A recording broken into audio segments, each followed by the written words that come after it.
Box 13, with the star of Paramount Pictures, Alan Ladd, as Dan Holliday.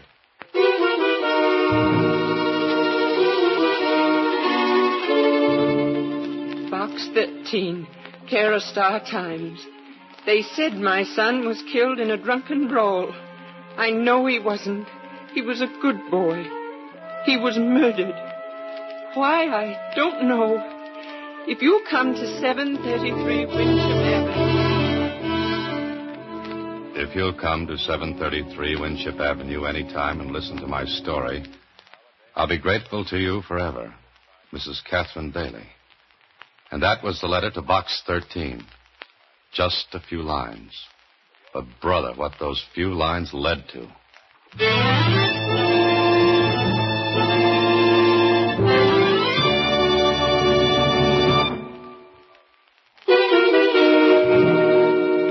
And now, back to Box 13.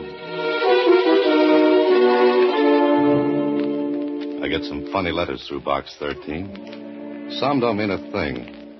Others are from people who answer all the ads. But this one from Mrs. Catherine Daly, it had a real ring to it. I get so I can spot the letters from cranks and curiosity hunters. They're full of big phrases. It's the simple ones that count, like Susie said. Well, it's short, Mr. Holliday. Uh-huh. What are you going to do about it?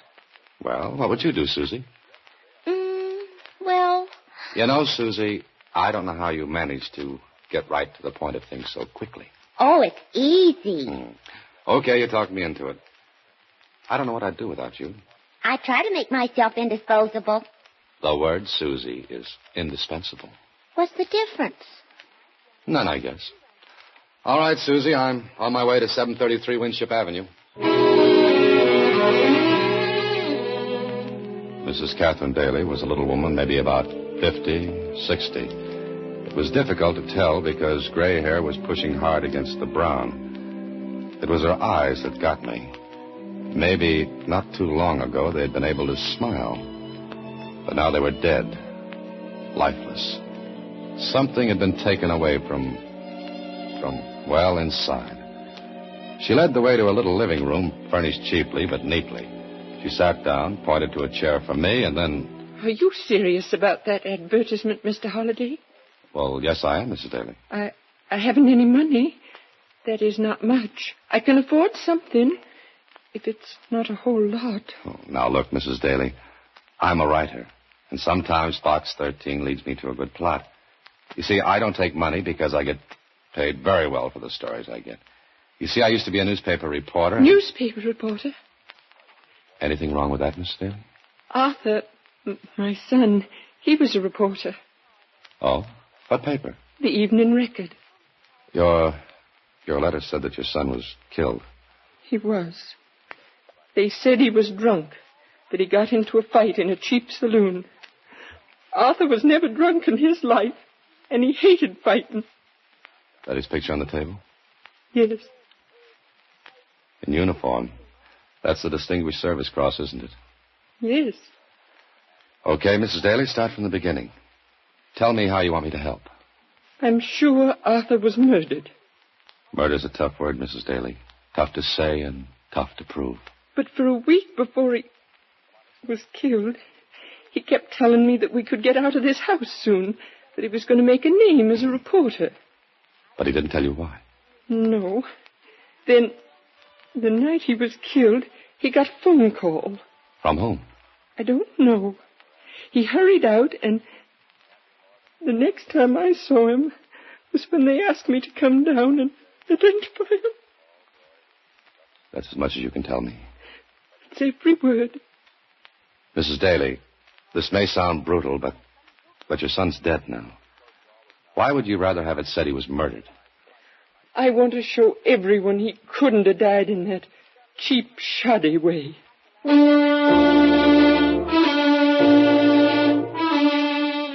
Well, that was that. I believed her. Maybe it was the way she talked. Maybe it was her eyes. I don't know. Anyway, I left her house with nothing to go on but what she had told me, and that was little enough. Just that he was on to something would make a name for him as a reporter. Anyway, I went to see what Lieutenant Kling knew about it. About what, Harvey? About the kid that got killed in the saloon brawl. Well, that's what the records show. They show anything else? No, they don't. You know, I like you. Thanks. You can have the next dance. I'm serious. Okay, so you're serious. What about? You're not satisfied with the Daly case either. What makes you think I'm not? Just the way you talk. You don't believe it's right. I believe what the witnesses in that dive said. The Daly kid got drunk. Somebody said something to the girl he was with. Nothing bad, but Daly got mad and started swinging. And? And he ended up in the red. You didn't arrest anybody? Look, we get a dozen calls a night from down at the hill, places like that. Somebody's always getting pushed around, roughed up, killed. Some of the things don't even hit the newspapers. Run-of-the-mill stuff. Sure. But look, Kling, what kind of guys get killed in places like that? Bums, winos, characters who hang out in those joints. But not a kid like Daly. And you're an honest cop. What was that crack for? For a compliment. The Daly thing bothers you because you know as well as I do that something's wrong about it. Then you tell me. I'll try. Later. Now, look, Holliday, I'm not on the case anymore. Homicide's got enough to do without running down a fight in a saloon. But, But what? I don't like it. You're right. I knew I liked you. Okay, I'll marry you in the morning. The place you want is 183 River Street. Oh, nice neighborhood. Right. The cops go in quartets down there. Thanks. See you later. And for the love of Mike, don't end up in the meat wagon like Daly did. Kling was right. It wasn't a neighborhood to raise kids or anything else. And the place I wanted was called the Riverview. Fancy name. Oh, a great place.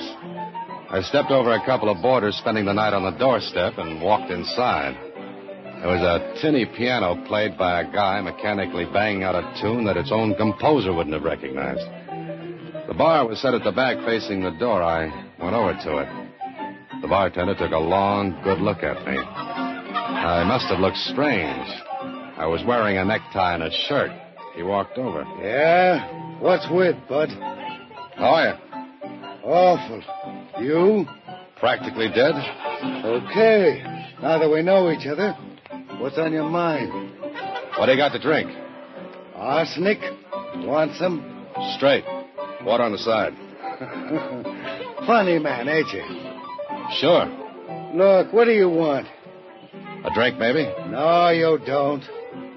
That suit you got on cost maybe $150.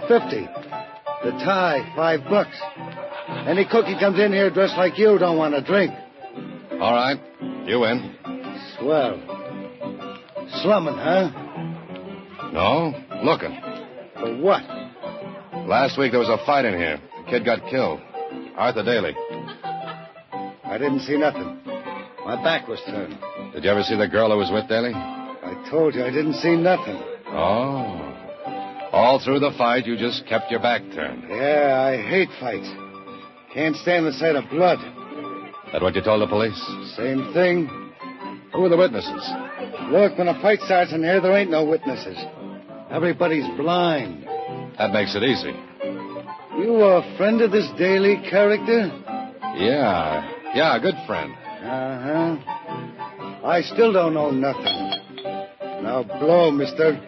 Out. Get it out. He knew something, all right. But he was clammed up tight. I left and walked up the street. I was close to the spot where I'd parked my car when I heard something. I stopped. Somebody was tailing me, following me from the saloon. Okay, somebody didn't like me nosing around. I walked past my car. Just ahead of me was an alley, and pulling out of the alley was a truck. I walked a little faster. I got to the alley, skirted around back of the truck so my trailer would lose me for a couple of seconds. Then I stepped inside a doorway. It was dark. The truck pulled away. I waited. Then I heard the steps. He didn't know where I'd gone. But if he was going to pick me up again, he'd have to pass the doorway where I waited for him. Come here. Oh, let go. Let go. You hurt me. Shut up. Oh, please, mister. I ain't no crook. I wasn't going to put this thing on you. What's the idea of tailing me? I heard you talking to barkeep back there. I wanted to talk to you, honest, that's all. You should have caught up with me before this. Gee, mister, I didn't want anybody to see me, honest. All right, talk. Oh. You want to know something, huh? Come on. What do you want to say? Well, honest, I might get in trouble. Look, I got to know I'll get something out of this, eh? Spill what you've got, and we'll see how much it's worth. Maybe a $5? Maybe. Go on, talk. Look, I could get in bad trouble. You are right now. Oh, all right. Oh, all right, make it a $5. What do you know about Arthur Daly? I saw the fight. I saw the whole thing. Did you tell the police? Me? I don't get nothing to do with the cops. All right, tell me. This guy that was bumped, he didn't start the fight. Who did? A pug. Ex-pug named Billy Connor. The Daly guy didn't have nothing to do with starting it. It was a frame. Was Daly drunk? No, he had one drink. The girl slipped something in it. I saw her. She was a good looker, so I was watching her. Do you know her? Me? Me know a thing like that? Nah. All right, well, here's your $5. Now, keep your mouth shut, understand? Oh, sure. Maybe you'd like to know something else, huh? What? Oh, mister, it ought to be worth something. All right, here. Oh, thanks. You ain't been out of the joint down the street more than a couple of seconds when the barkeep goes to the phone. So? I heard him tell somebody that you was nosing around. Mister, something tells me that you're in bad trouble right now.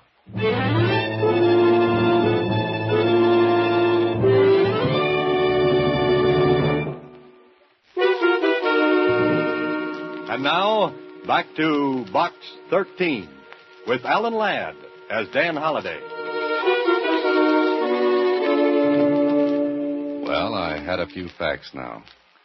First, Daly knew something that might have got him killed. Second, the girl who was with him put something in his drink so he'd look drunk. Third, an ex-pug named Billy Connor started the fight. Why?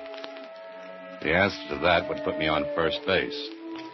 So I asked around a little and found out that Billy Connor, a third-rate fighter down at the heels, suddenly came into money. And right after the fight in the saloon, I found him in a second-rate nightclub. You the guy that wants to see me? If you're Billy Connor, I'm the guy. Who are you? Knowing that won't make it any prettier. You're a smart boy, huh? Maybe. But you're not acting smart. What? What are you talking about? You're making too much splash, Connor. The boss doesn't like it. People might start asking questions about the money. The money you got for killing Daly. Me? Oh, no, I just started the fight. Then I ducked. Somebody else banged his head for him, not me. Ah, that's the way it was, huh? Sure, you know.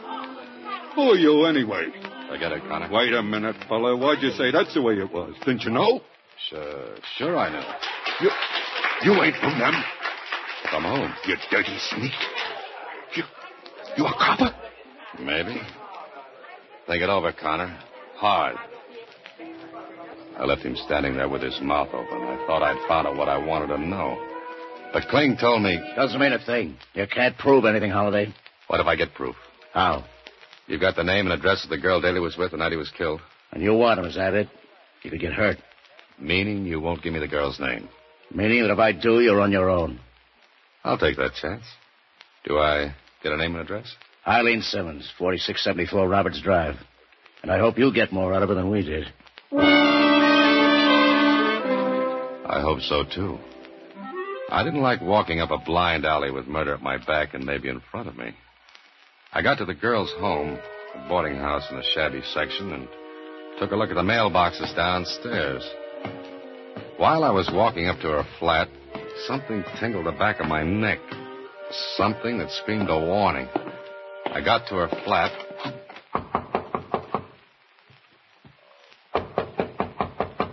She didn't answer. Then I smelled it. Gas. I stooped down, and one look at the crack between the door and the sill was enough. It was stuffed with newspapers. There was only one thing to do.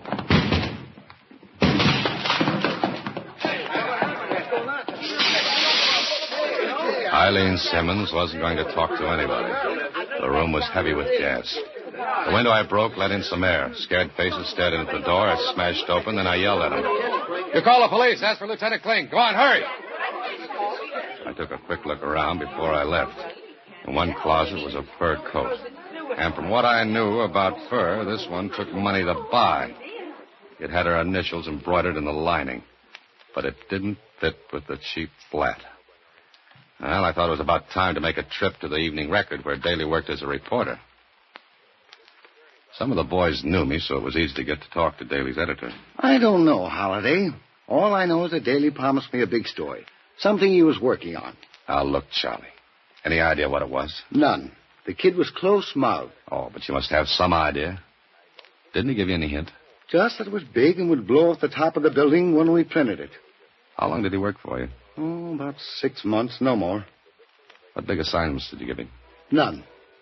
Routine stuff. He didn't have enough experience. Just out of journalism college when the war broke. Went through it. Then served at the war trials in Germany. And in the 6 months with you, there wasn't anything important enough to get him killed, huh? No, there wasn't. Oh, let's see. We sent him on a routine assignment to San Carlito and... San Carlito? What's that? Just one of those little islands in the West Indies. The paper's doing a series on Latin American neighbors, and we... Anything there that might have been the big story? You mean what he was talking about? Yeah, that's it. How long after he got back did he begin to talk about the something big? Hey, just about the same day he walked in here. Where's his desk? Just outside this office. Oh. All his stuff in there? Most of it. We were going to send it to his mother, but, well, you know how things are. It was too soon. We figured we'd wait. Come on, let's take a look.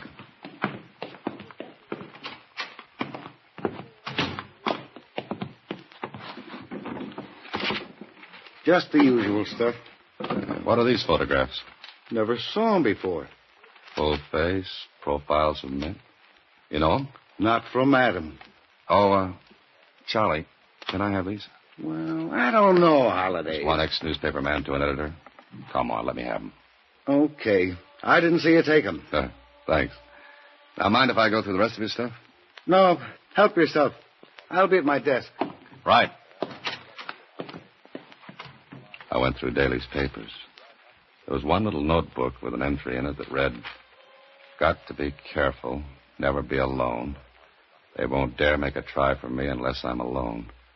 I've got proof on film, photos of the men I recognized." Okay, so Daly's notebook gave me another lead. But where to? Well, maybe Daly's mother would know. I looked at my watch, but it was after midnight, so I figured it was too late to see her, and I decided to wait until morning. I wish I'd have gone right then and there. The next morning, I went to see Daly's mother, and I found her in the middle of an excited bunch of neighbors. When I got her alone, she told me what was up. There were burglars. They ransacked Arthur's room. Well, let's take a look. But there's nothing missing. Well, let's look anyway. They went through all the drawers. You didn't hear them? No, I slept right through it. Uh-huh. Mrs. Daly, what could they have wanted? I don't know. There's nothing of value here. Look, when Arthur came back from San Carlito, did he bring anything with him? Why, I don't think so. A camera, maybe? His own, but he took that with him when he went. Now think hard, Mrs. Daly. Did he take any film out of that camera when he got back? I think he did. Yes, I remember. He hurried out with some film to have it developed. Where is it? I don't know. Did he get it back from the shop where he took it? I don't think so. I think he'd have shown them to me if he had. And the roll of film he took out of his camera is still in the shop. It must be. Mrs. Daly, we've got to find a check for that film. The kind you get when you leave film to be developed. Come on, let's look. We looked and looked and looked. No check. Began to seem as though whoever ransacked the room found the check, and if he had, well, the thing was over. After half an hour, we gave up. But there was still one more thing to find out. Mrs. Daly, would you mind taking a look at these photographs? Do you know any of these men? Why, I'm not sure. They look familiar, but... His scrapbook, the one he brought back from the war. There are pictures like those in the scrapbook. Well, show it to me, will you? It's in my room, right next door. Here it is. Here they are, the pictures. But I don't see. I think I do. But I'm afraid to believe it. Look, Mrs. Daly, whatever you do, stay with your neighbors. Don't be alone for a minute. I left the house, and the idea I had was buzzing around inside my head. If I was right, then the whole thing was fantastic. But the pieces began to fit together. Maybe I was thinking too hard. I didn't see the big black car that turned down the corner. I didn't see it until I was almost staring between its headlights. I jumped back and up, and the fenders of the car took the skin off my legs, and the car roared away. That big black buggy had my name for a license plate. It would have looked just like an accident. But it told me something. That whoever was doing the dirty work didn't have the check for the film. Because the proof of what Daly knew was on that film. And if Mr. Accident Maker had it, he wouldn't have risked another accident. I called Kling, got him on the phone. What do you want me to do?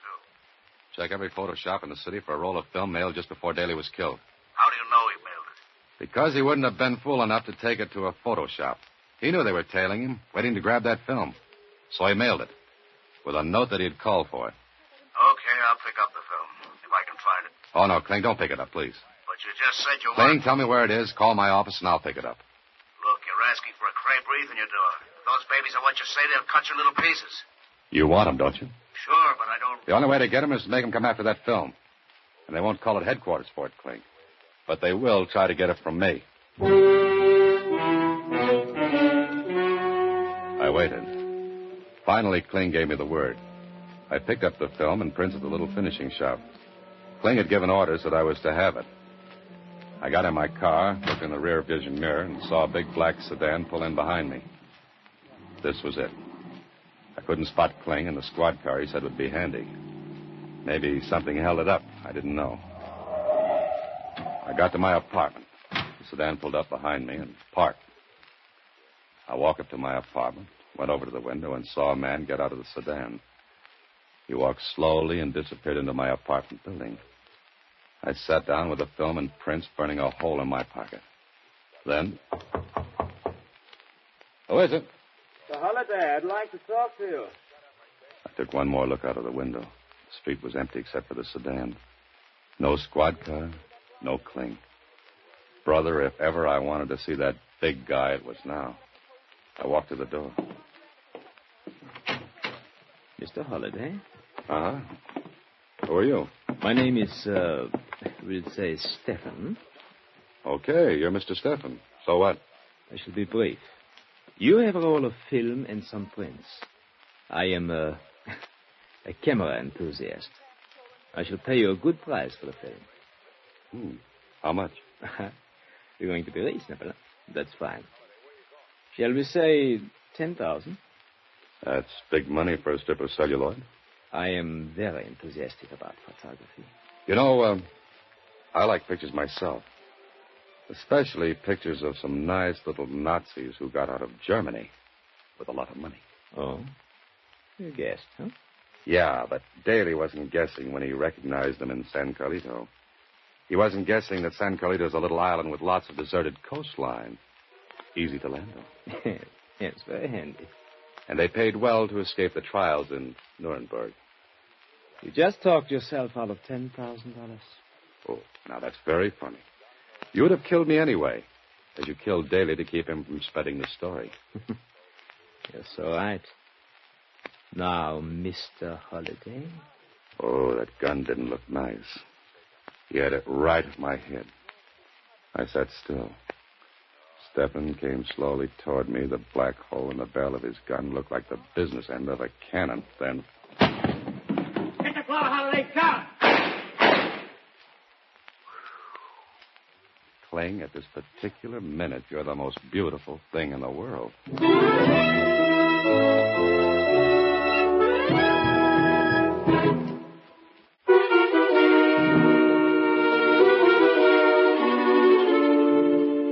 Then what happened, Mr. Holiday?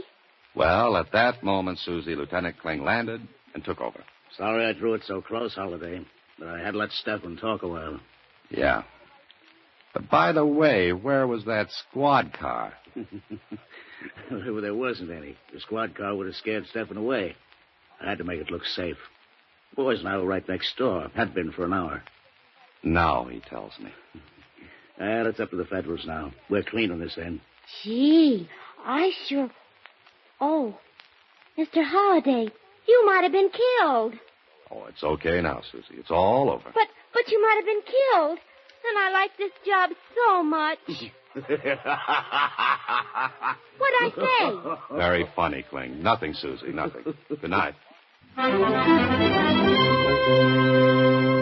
Next week, same time, Alan Ladd stars as Dan Holiday in Box 13.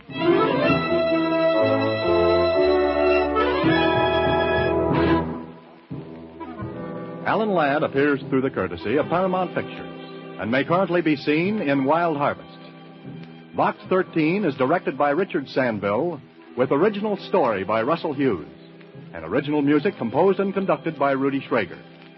The part of Susie is played by Sylvia Picker and Lieutenant Kling by Edmund MacDonald. This is a Mayfair production.